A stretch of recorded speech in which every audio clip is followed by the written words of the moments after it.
Hello, everybody. Welcome to my tent. I'm your pilot wannabe. Uh, we're we're in Utah in a tent. I'll get up out of here because we're gonna fly this Kit Fox from Parallel 42. I'm branching out a little bit since half the planes aren't working.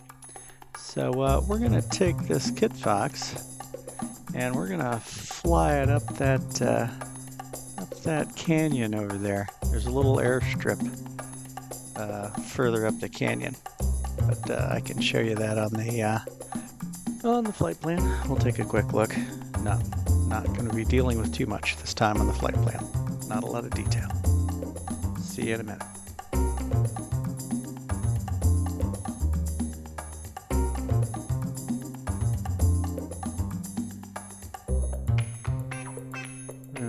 Okay, here we are on Sky Vector. Yeah, we're starting out at this UT 103 for Utah, and we're going to try to end up at UT 175, but we're going to, for no real reason at all, stay in this canyon. You can see my mouse cursor down here. We're going to stay in this canyon the whole way. Got to make a sharp left-hand turn right here. And we'll go back and forth in the canyon all the way up to UT 175. At 110, it thinks it's going to take 25 minutes. Obviously, we don't know how long it's going to take. I think we're going to be going a little faster than 110 because the plane is actually a little faster than that. But we're also going to be, covering a bit more mileage with all the squiggles and everything. So who knows how long it's going to take? We'll find out. But we're not going to spend much time here because there's not much to see other than the fact that both these airstrips are quite high, 3,840 feet for where we're taking off from. And this Mineral Canyon Strip, 39,000, or not 39,000, that'd be crazy, 3,900 feet. There's not really weather at the places. There's certainly no towers. We're not going to talk to the air traffic control, which I'm sure the sound is still all mixed up. We'll know for sure when we start up the engine. So yeah, let's get back to the campsite and get in the plane and get going. Okay, so this is part of a set of Kit Foxes from Parallel 42, and this is the fast one, or one of the fast ones. It's basically a fictional version of a Kit Fox with more of a hot rod engine in it. I don't do bush planes all that much. I don't do tail wheels airplanes much. What I'm trying to say is I suck at tail wheel airplanes, even more so than regular tricycle landing gear airplanes. But yeah, this one's supposed to be somewhat of a monster engine wise, and it's got these enormous tires on it. But we have quite a wind here today. Where did I leave that windsock? There's a windsock down there. Yeah, we'll see it when we're trying to take off, and I'm going all sideways and everything because that's what's going to happen. I don't know why it puts the tent on the same side you get in. I guess that makes sense. But and you can see I'm already in there basically because of this guy. But we'll fake it anyway. To get the tent back inside the plane, I think we just click back here somewhere. Yeah, there. Now the tent and all the camping equipment. And here's my bag. I travel light. So the tent and the camping equipment, yeah, all stowed. I think the door is bobbing because of the wind. It is really windy here, so if I get a black screen of death on takeoff, we'll know that I shouldn't have tried this. Okay, making sure the parking brake's engaged. I don't really remember that much about firing it up. I fired it up once already just to make sure I could do it. we're not going to waste a lot of time being accurate with that kind of stuff. We're just going to turn the power on. And I think I need to turn fuel pumps on. I think maybe I have to leave the fuel pumps on. I don't remember. And I'm not sure where to get the information either. We need to turn these on, I believe. Or do these come on with my engine master switch? Let's see. Oh no, the engine master switch switches it to start power. Okay, I know these need to stay on. I don't think the fuel pumps need to stay on. Let's do a little nav light action. That one works. Okay, and then I'll just hit the start. And I don't. Ooh. Oh, fuel. Let's turn the fuel on. Let's try that again. All right. She's alive and quiet, and it's definitely still too low, I think. Yeah, the engine sounds aren't right. C'est la vie. We'll just fly it the way it is, even if the engine sounds aren't right. Oh, this was probably the instructions for turning it on. Yeah, this is the Fox 2, I think, that I'm flying here. There's the Trent Palmer one, which he's a YouTuber, and he just actually got rid of this plane. Uh, his Kit Fox, anyway, which has a red, white, and blue paint scheme that you can get in the simulator, but it's a little much for me. Oh, so there's no other instruction here, just this. Yeah, and this has the horn in it. He put a car horn in his, although with the sound being messed up the way it is. It sounds more like a truck horn or something, like a toy truck horn.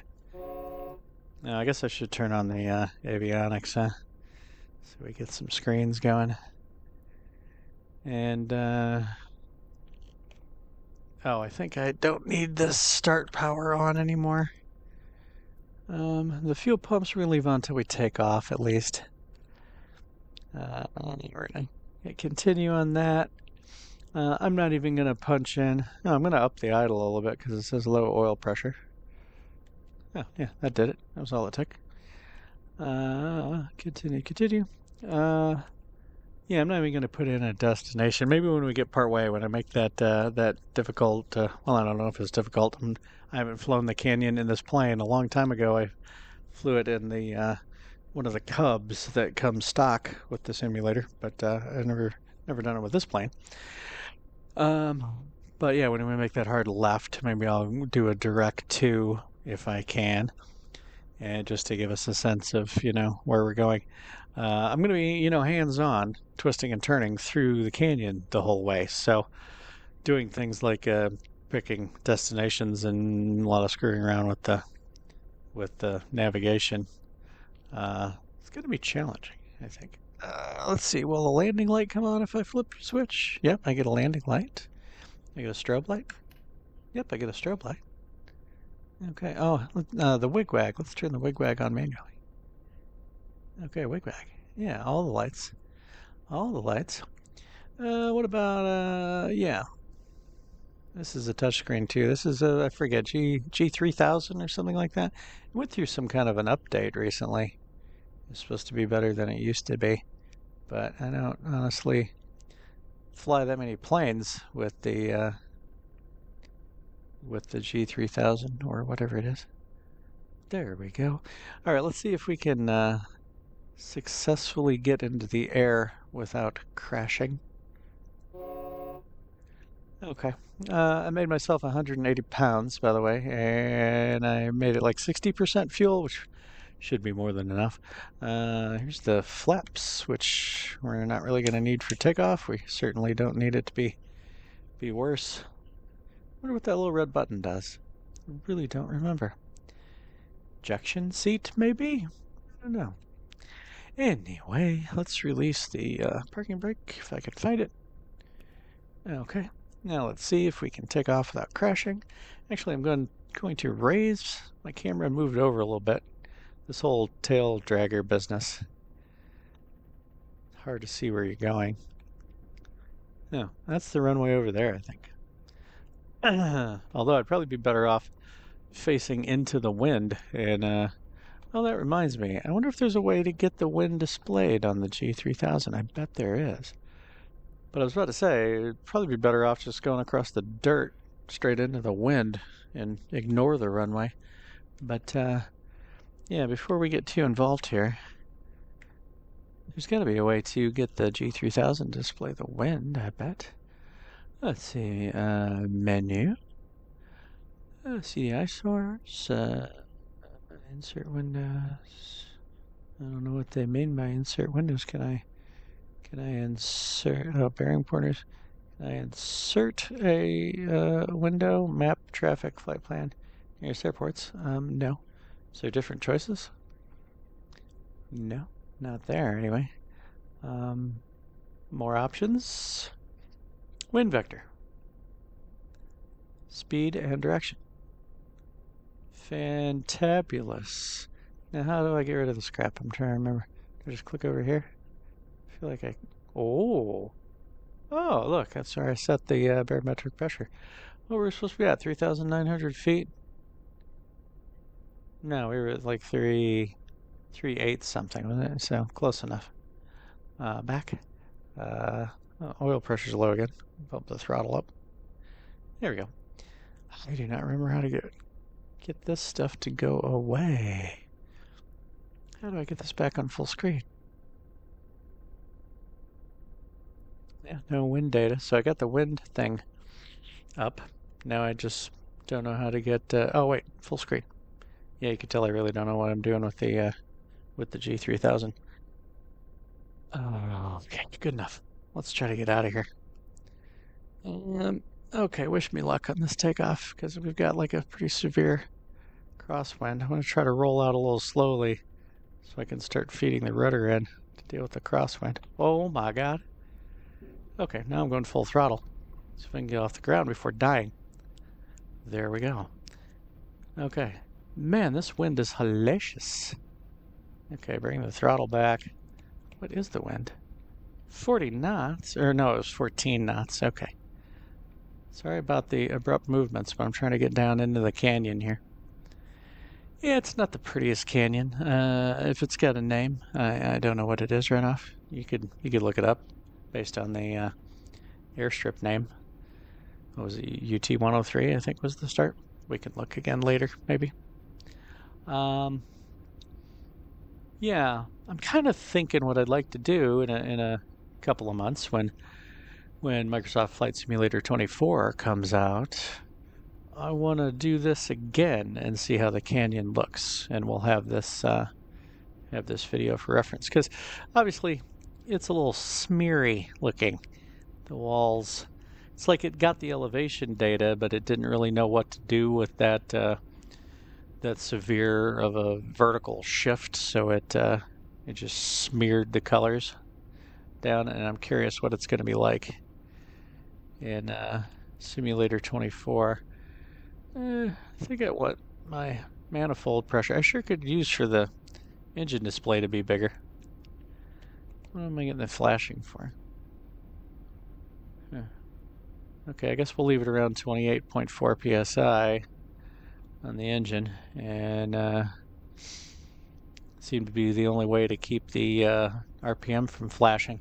Yeah, I'm assuming this plane has essentially a FADEC system, a full authority digital engine control, because it's just got the throttle. You don't have to. Oh, that was weird graphically. You don't have to manage the RPMs independently of the throttle, and you don't have to manage the fuel mixture or any of that stuff. You've just got this push-pull throttle right here, the Vernier style throttle. So yeah, these are the kind of planes I miss having. The Velocity 1 from Turtle Beach that had the Vernier push-pull controls. That was kind of nice. But anyway, no real way of measuring our progress on this. Well, this is a tight turn. We've got a window up here. Pardon my creaky voice. I probably should have got some water or something before I started recording. because it's not like I can put on the autopilot and go get something to drink and come back. Anyway, yeah, it's got a upper window here for when you're doing a crazy bank turn, which is going to happen in the canyon here. Yeah, the sound is certainly very muted. I'm going to turn up the recording sound in OBS here and see what we hear. You can hear it a little bit. Yeah, that's definitely the most I've ever turned it up. Ooh, let's see what a follow behind camera gets us. Yeah, kind of sounds like my first car idling. So yeah, the sound is messed up. Anyway. So what shall we talk about? Yeah, if I was going to have a bush plane, I think it would be a Kit Fox because you can sit next to the people, that, or the singular person that you take with you in the Kit Fox, as opposed to the Cubs, which have the inline, tandem seating where your passenger is sitting behind you. As a matter of fact, we can get I can trade this bag out for a co-pilot, and I can crash while I'm trying to do it. Here, hang on.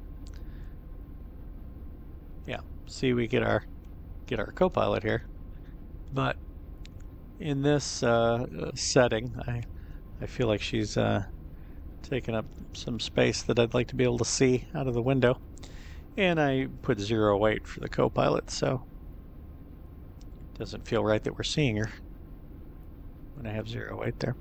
Yeah, see, we're pulling like 125 to 135 knots most of the time, which is pretty hot for one of these planes.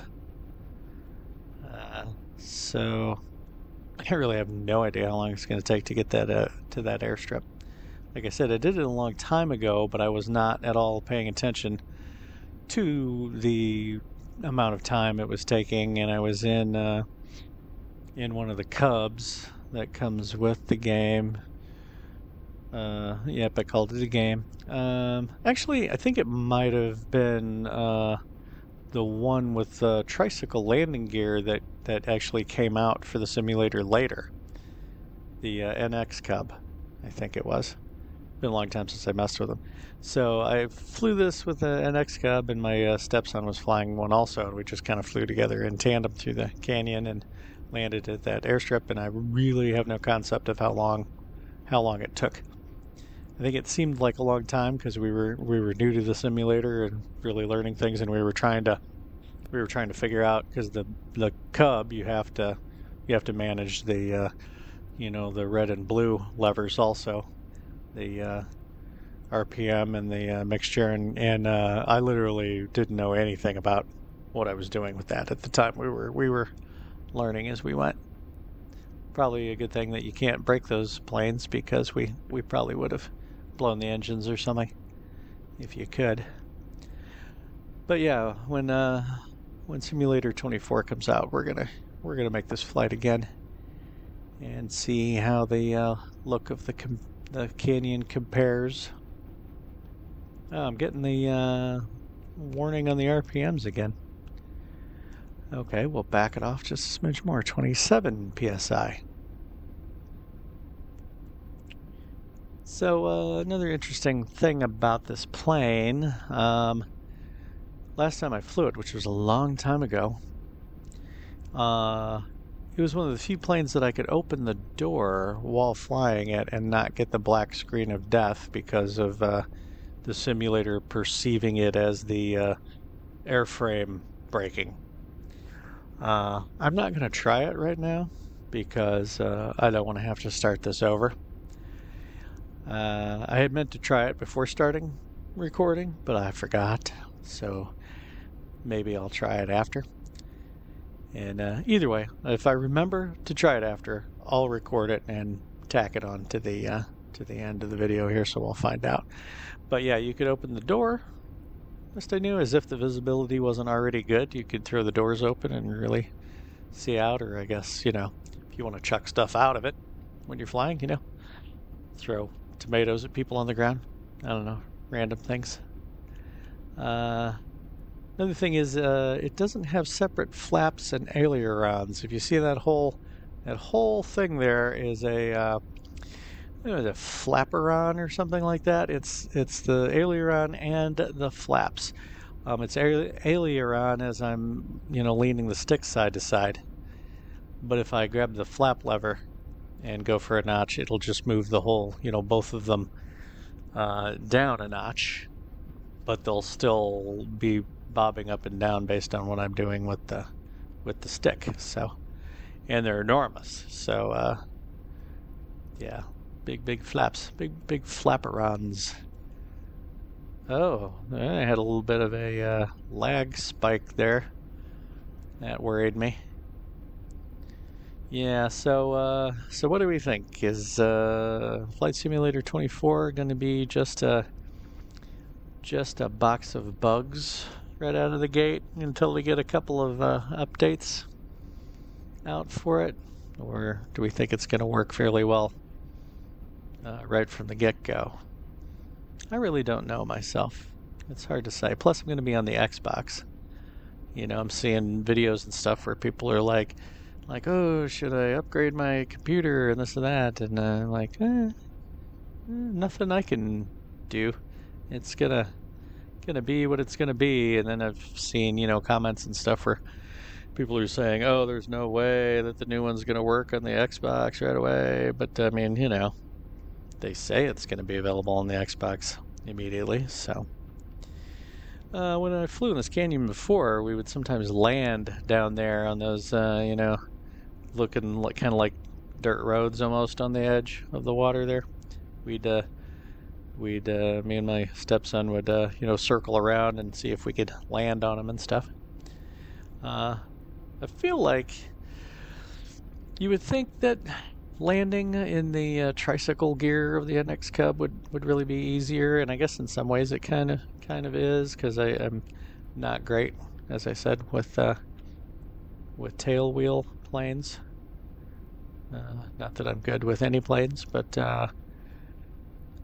this plane, it just feels like you can, with those big flaperons, when you get the flaps all the way down and you're coming in low and slow, it just feels like you're gonna land in a parking spot, kind of. There's not a lot of roll. It's definitely a short takeoff and landing plane for sure. Wonder if I can zoom this moving map out and at least get a reference for where that big turn is. At least it's north up by default, which is the way I like my maps. If I can only have it one way. Yeah, there's the turn right there.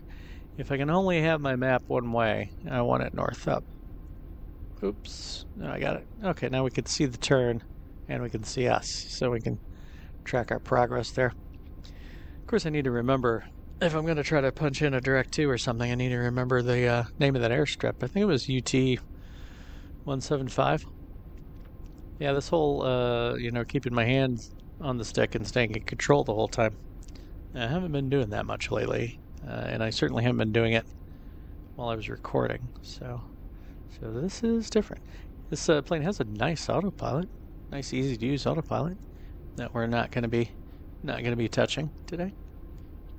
Just going to be sticking to the stick, as the case may be. Let's get another look at the plane in the canyon here. Yeah, there's a lot of liveries with this plane too. I don't think I ever even used this livery before. Yeah, it definitely doesn't sound right, just chugging along. It ought to be a lot more of a kind of sound. But here we are. Maybe one day I'll fire up the simulator and the sound will be working correctly, and the planes will all be working. I can dream anyway.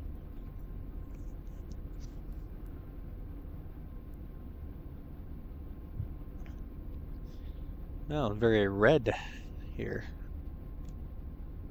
Maybe we'll look at an aerial photograph if it like a Google Maps or something if it doesn't seem like this video has gone terribly long.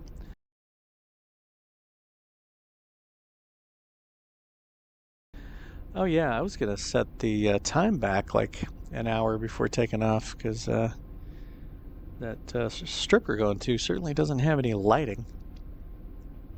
But what is the local time? I mean, I still could set the time back. It just seems even more like cheating once you're already in the air, you know what I mean? Local time's 5:15 p.m. It should be fine. I don't think it's going to take us like an hour to get there. Let's see, we're pulling like 125 now since I had to back the throttle off.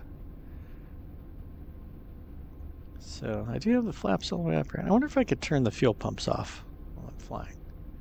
Maybe I don't need the fuel pumps anymore. Let's try it. I'll flip the switch. Well, engine doesn't seem to be losing power. Wonder if I should turn that back on before attempting to land. Oh, and speaking of stuff like that, I almost just went ahead and flew the DA50 again because I was all kind of set up for it. As a matter of fact, I'm still operating on the same control scheme as the DA50 because it had a 3-position flaps just like this and a single throttle and no other power management controls. And I already had the Thrustmaster stick in place for flying that plane, so just kind of transitioned right into this. I did watch a couple of videos and learned a couple of things, so I thought about flying the DA50 again. Maybe I'll do it on the next video or something. We just hit all the planes that use a stick instead of a yoke while I've got the stick in place and can't fly my favorite planes so much now anyway. Let's see. I gotta make sure I'm following the water here. Yeah, so I'm not going off either of those ways. Okay. Yeah, following the water. Anyway, so a couple things I learned. Ooh, another big lag spike. The cowl flaps on the DA50. I was thinking that maybe you just use them for the descent. Yeah, I was all sort of wrong on that. The cowl flaps, from what I saw in a video where a guy was at the diamond factory talking to the people there. The cowl flap in the DA50 is supposed to be open for takeoff and for landing, and the rest of the time it's supposed to be closed. So we'll try to remember that next time we're in the DA50. Just leave the cowl flaps closed once you take off. It's just sort of making sure that you get plenty of fueling at the highest stress times that you're using the engine. Otherwise, it being a liquid cooled and computer controlled engine, you let the engine take care of itself temperature wise. What was the other thing that I had found out? There was something else. Now I can't remember what it was. Huh. Well, I guess it'll come to me. That's disappointing. I really knew that it was 2 things about the DA50 that I had learned. I watched like 3 videos. And yeah, it was about the cowl flaps. Where is the water going here? Going to the right? A little crazy in here. Yeah, going over there. There we go. Okay. It's cool that this plane draws from both fuel tanks simultaneously. At least I'm assuming it does, since the fuel valve is an on-off proposition. Nothing about left and right. The fuel gauges are sight glasses up here in the wing roots. So I guess we can take a look at those after a while, make sure they seem to be going down evenly. What was the other thing about the DA50 that I learned watching the videos? Because it was like videos about. I think I watched one video about the Skyward Simulations, DA50 add-on for the simulator, and I think the other couple of videos I watched were about the real Diamond DA50. Yeah, I can't for the life of me remember. I have to start writing stuff down. I'm getting old. need to start writing stuff down so I don't forget to mention it during the videos, and I have to remember to actually write it down. So we'll see how that goes. This would be an interesting canyon to try to fly through with the jet from the Top Gun add-on. I think I have. I don't think I have the Top Gun add-on installed right now because I saw the movie. I got the. I downloaded the add-on stuff. I flew the jet a couple times, and yeah, I'm not. Just not into that so much. I'm into the GA planes, but yeah, I bet this would be challenging in the jet.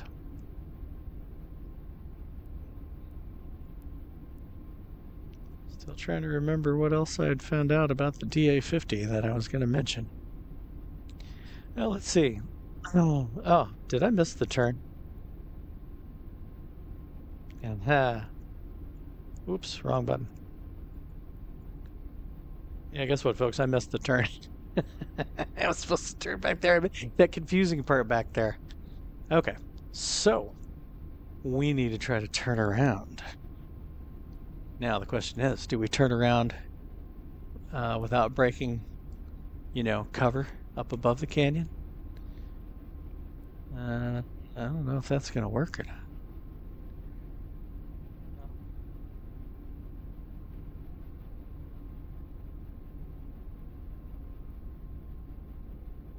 Oh, yeah, that's a risky maneuver there. Yep, okay. Yeah, probably pulled a couple of G's on that one. Speaking of fighter jet stuff. Okay, so our really hard left should be a fork in the road going back. So however long it was going to take, it's now going to take these couple minutes longer. So there's that. I got so busy talking and trying to remember what I wanted to remember that I missed our turn there. It was really easy to miss going that direction. Yeah, because the airstrip we're going to should be. Maybe I don't have it zoomed in enough for it to show the airstrip. Yeah, I don't think so. Recenter it here. Here we go. Okay. All right, when we successfully get onto the right-hand fork in the road. Yeah, look at that. I just flew right by it, didn't I? I did. Yeah, that wasn't too long. At least I noticed pretty quickly. All right. Now we're on the right path. All right. One of these buttons down here is for direct 2. I think it's this one. Direct 2? Oh my gosh. Gotta zoom in a little bit. I can't read that from here.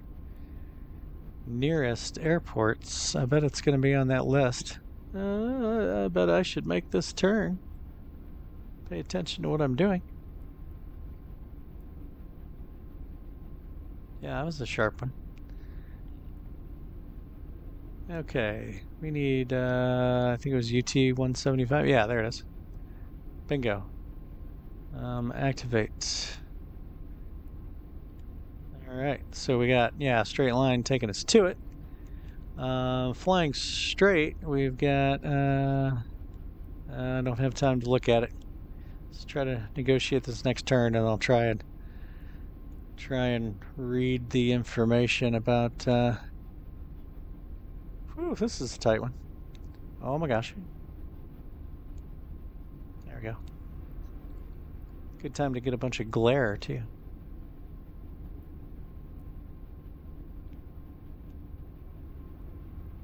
All right. What do we got? Bearing. I don't care about distance. 20. It's only 20 nautical miles. Even doing all this twisting and turning. What? It's not going to be more than 30 nautical miles, and we're going 100, almost 130. Yeah, it's big lag spike. So yeah, it's not going to take that long. Cool. Now I will be able to see it. Yeah. Okay, there it is. Sure. Boy, it's hard to hit those tiny little touchscreen buttons when the plane's bobbing around, causing your cursor to bob around. So yeah, I don't think we need to worry about it being dark before we get there. Yeah, I think the real airstrip. I actually had found a YouTube video showing somebody legitimately actually landing on this airstrip we're going to. It's a little airstrip that supports some little mineral mine or something like that, I think. So yeah, kind of crazy. I found I don't even remember now what kind of plane was landing in the video. I mean, it was like literally a couple of years ago that I found this video. Probably be hard pressed to find it again.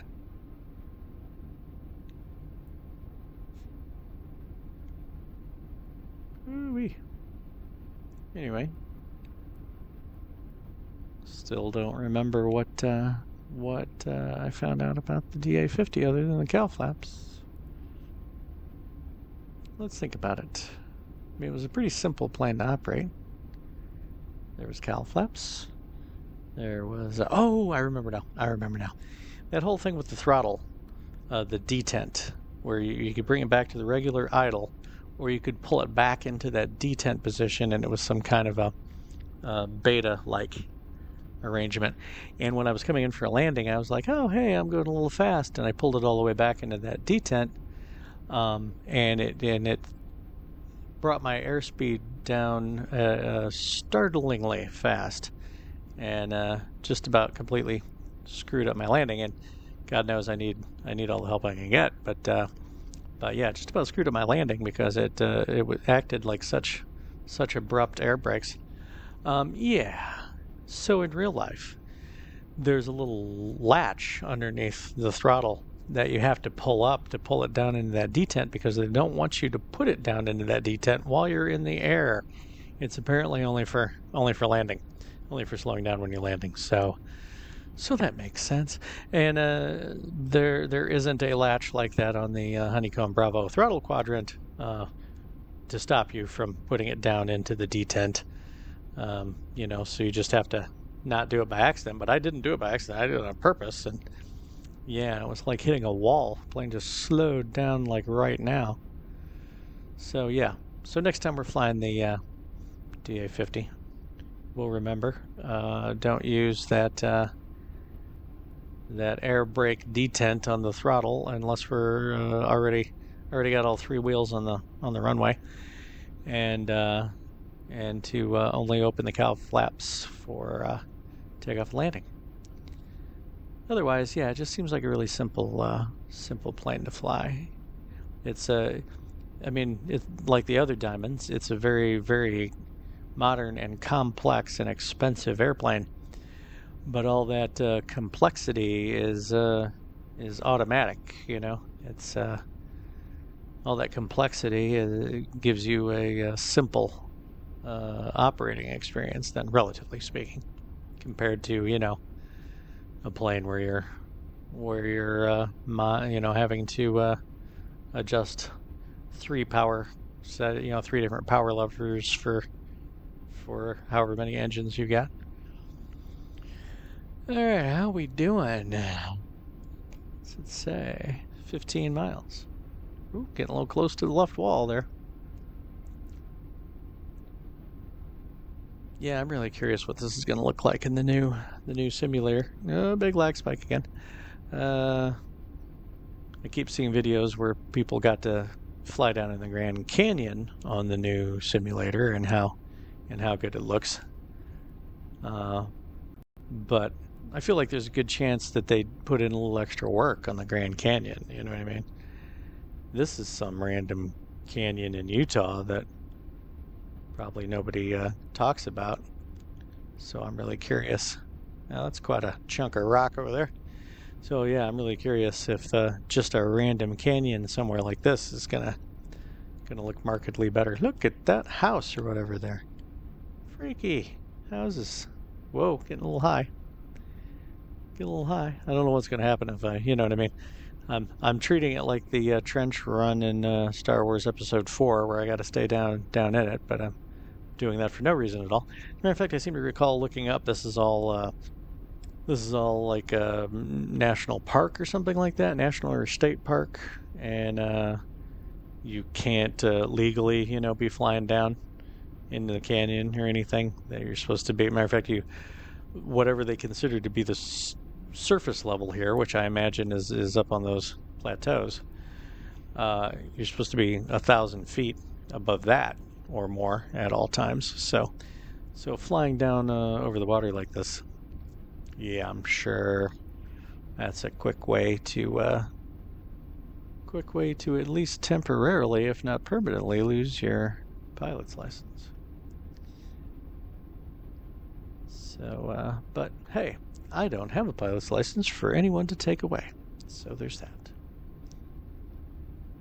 Okay, how we doing? I'm gonna stick to the water here. Canyon definitely got a lot wider here. Well, that's a pointy mountain over there. Yeah. Now we're gonna cut this corner since it's so low. Yeah, the sound on this thing is definitely weird. I'll be happy when they fix the sound. I'll be happier yet when they fix the airplanes.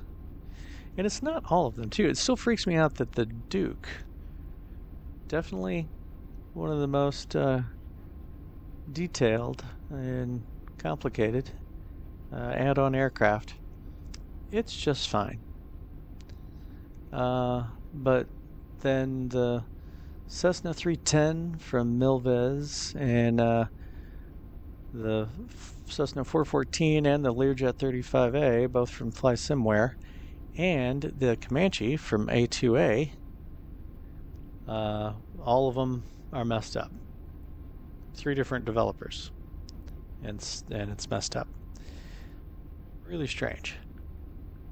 And I mean, this is not a complex plane in the way that the Duke is, but I mean, this is an add-on plane with a fair amount of gimmicky stuff going on. Not I don't mean that in a negative sense, gimmicky, but I mean, it's got the horn and the tent and all that kind of stuff, and it's just fine also.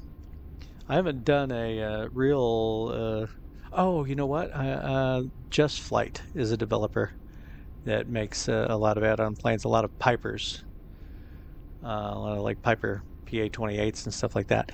All of the Just Flight stuff is messed up too, because I've got a handful of those planes.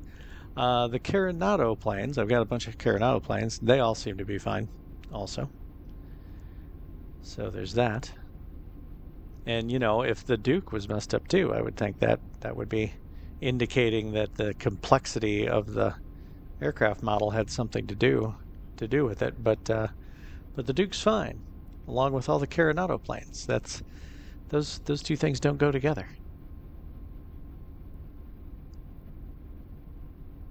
Yeah, this plane is faster than the NX Cub that I was doing this with last time, because man, I'm just zooming over the trees. I think the NX Cub was only pulling 80 or 90 knots maybe. Yeah, this puppy's zooming. Yeah, getting it done in this.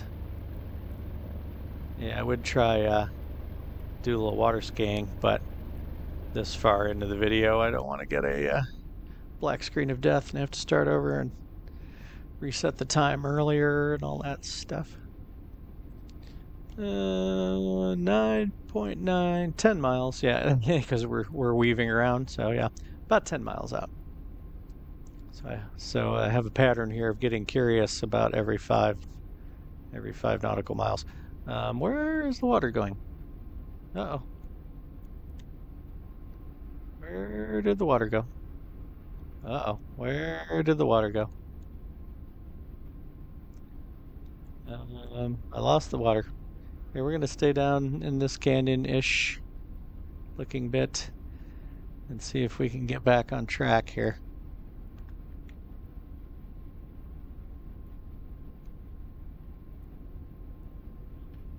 Okay, there's the water again. Oh, water just went off it was a total hairpin turn. So another little detour on our trip there. There we go. We're back. We're back on it, I think. Let's zoom in a little bit if I can get a hold of the button here. Yeah, whoops. It's not running into trees while I'm screwing with the map. Okay. Well, hopefully no one watching this is getting, motion sickness from my crap flying. Based on the views I get, there can't be more than around 50 people that I'm potentially making motion sick. So hopefully none of you 50 people are getting motion. Also, hopefully 50 people at least watch this. I'm taking the trying to take the attitude that the YouTuber that inspired me and mentioned me in one of his videos, and I mentioned him too, the pilot dad, the flying dad. I'm confused. I'm thinking about too many different things at the same time. Anyway, I'm trying to take the attitude that he has, which is maybe not very many views, but they're high quality views. Whoever you are that's watching this, particularly if you've watched it this far into the video, you are a high quality viewer in my book. All right, good to be back on course here. Oh, you know what? I seem to remember this spot on the map here. Oh, big spike. Wow, lag spike. I tried to make it one word. It's a spag. It's a lag spike. I guess it would be a like. Yeah, no, that doesn't work. It's got to be a spag. Spiky lag. Anyway, I seem to remember this spot up here. There's a shortcut. There's like a saddle of rock that you can hop over. Because I think my stepson went around this a few times. Like looped around it. We'll see. Yeah, this part of the country. I should probably fly here more, and maybe I will in Simulator 24, if the graphics are 4,000 times more detailed as they claim. Monument Valley's out here, the Grand Canyon, of course. Which the Grand Canyon, I've always wanted to go see it. I've been within a couple hundred miles of it before, but I haven't had the opportunity to go see the Grand Canyon. And I had no concept at all, no real concept at all, how big. Oh yeah, this is where we're gonna make a little shortcut here.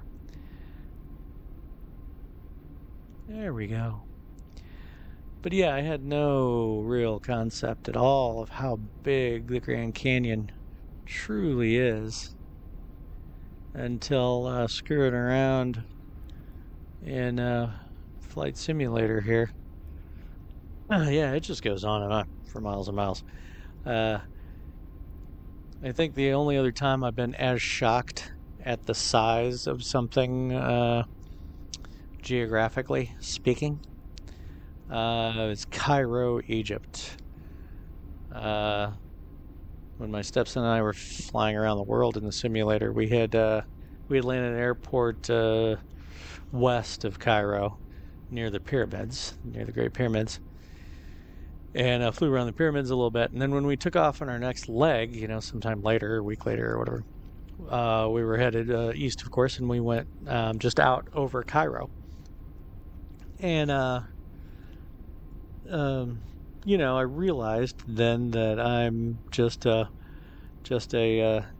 dumb white American, and Cairo, just based on it being in movies and things like that, I just thought it was kind of like a village or something. But oh my God, it dwarfs New York City. It's enormous. Could not believe we were flying over it and just flying and flying and flying and flying and flying and flying, and we're over the city the whole time, and it's just never ending. Crazy how big Cairo is. It's enormous. 3 miles. Yeah, this is going fast. In my head, when me and my stepson did this, like took all afternoon. But of course, we were screwing around, landing on sandbars, and going around that saddle back there over and over again, stuff like that. So I imagine we did take a longer time, and we were in a slower plane. So, whoop, stay away from the trees there. Okay. Yeah, I kind of recognize sometimes places where I think that we tried to land. I think we may have tried to land down in there. Oh no, we landed up on this grassy knoll there. Yeah, I think we landed on that grassy knoll. I mean, we had a few black screens of death here and there. Our landings weren't always successful. I mean, the good thing about the NX Cub with the tricycle landing gear is once you get all three wheels on the ground, you can just absolutely slam on the brakes, and it's fine. This plane, if you absolutely slam on the brakes once you get on the ground, you're going to fall on your face and get a black screen of death. Well, I believe this is the valley that contains the airstrip. Maybe? No, wait. It's around another curve or two. Yeah, I think. Yeah, it's around another curve or two. It looks very much like this though, because the mineral mine is up in a valley going off that direction.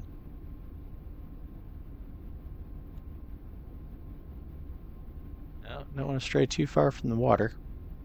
I'll get all discombobulated again. Oh, bringing it back around again hard.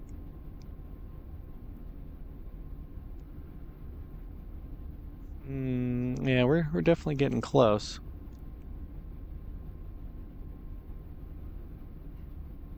Okay, I'm gonna pull the throttle back some.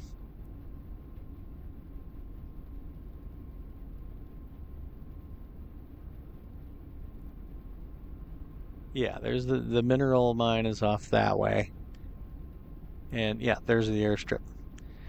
No idea which way the wind's blowing. Looks like a crosswind. Looks like maybe we need to hit it from the other direction. That's fine. Give me more time to set up. It's not like, I already passed it by the time I found it. So this is an upwind, more or less. We're certainly not going to use the ATC with its crazy demon voice. Yeah, gonna get it down into the white arc so we can get into some flap territory there. Yeah, there's the airstrip. I don't have a clear concept of how long this video is going to be, but this might be one of my shorter ones. Maybe as short as the one where I was driving the transit van. We'll see. Trying to get down into the white arc so I can get with some flaps. Yeah, just pull up a little bit and we'll do the first. That click was the first notch of flaps. There's our shadow down there.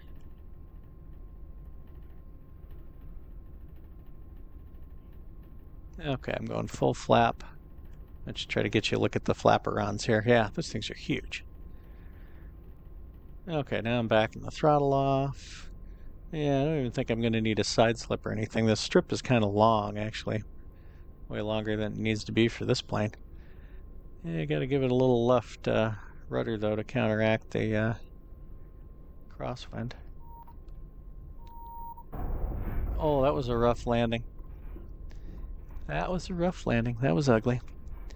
Let's put the flaps up and just take off again. Yeah, that was a rough landing. Let's get a do-over on that. Take another shot at that. That's one thing. A plane like this, once you get at least a little bit used to landing it. I used to be better with it. I haven't flown it in a long time.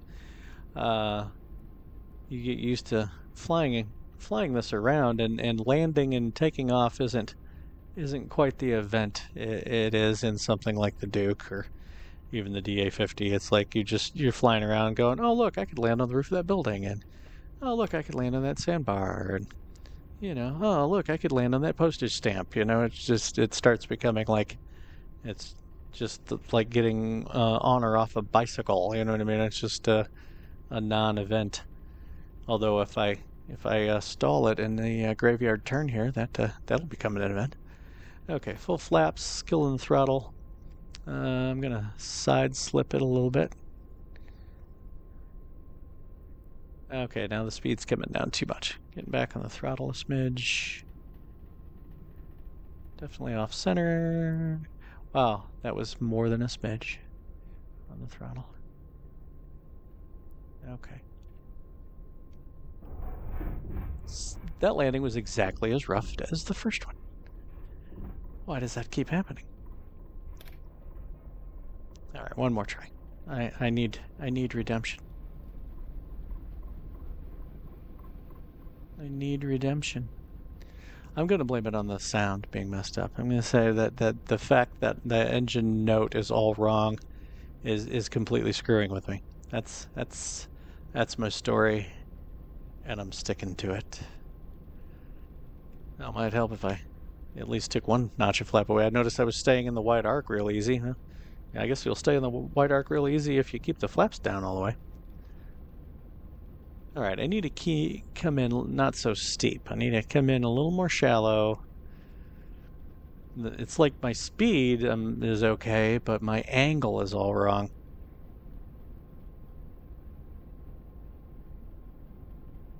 Okay, I'm just going full flap again at this point. I'm just going to keep turning because I feel like the airstrip's there somewhere. There it is. Oh, big spag. Okay, now my speed's high. Angle of approach is better, but come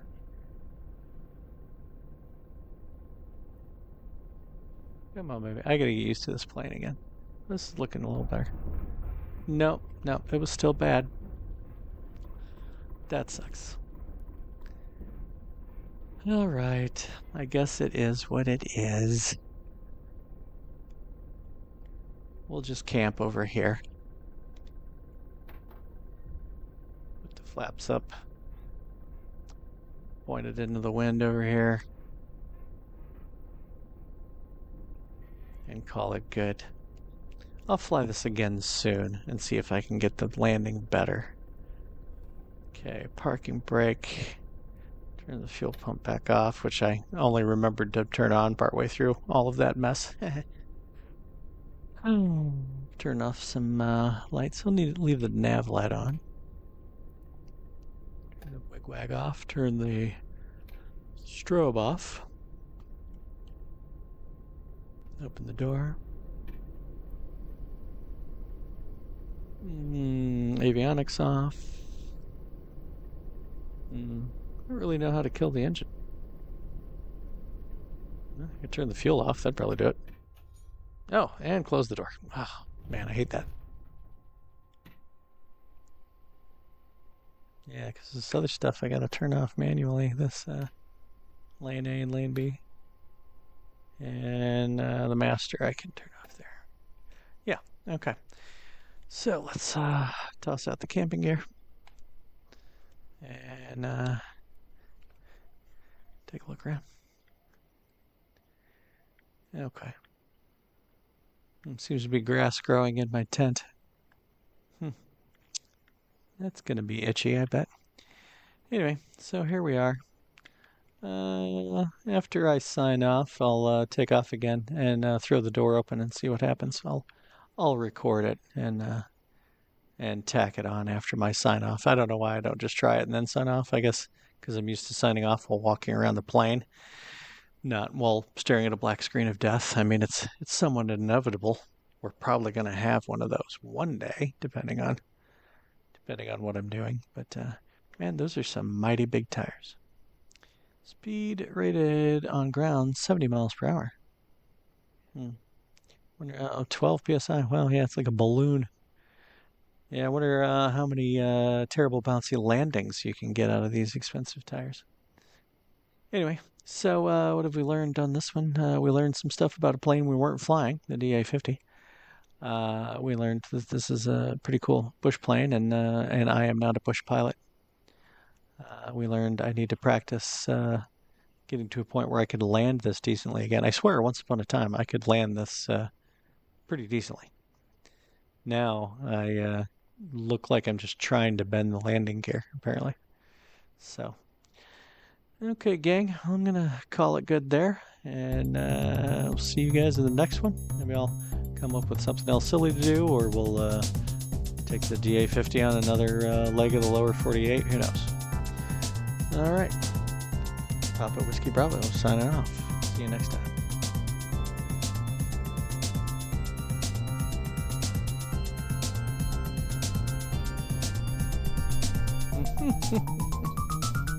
Well, there you have it.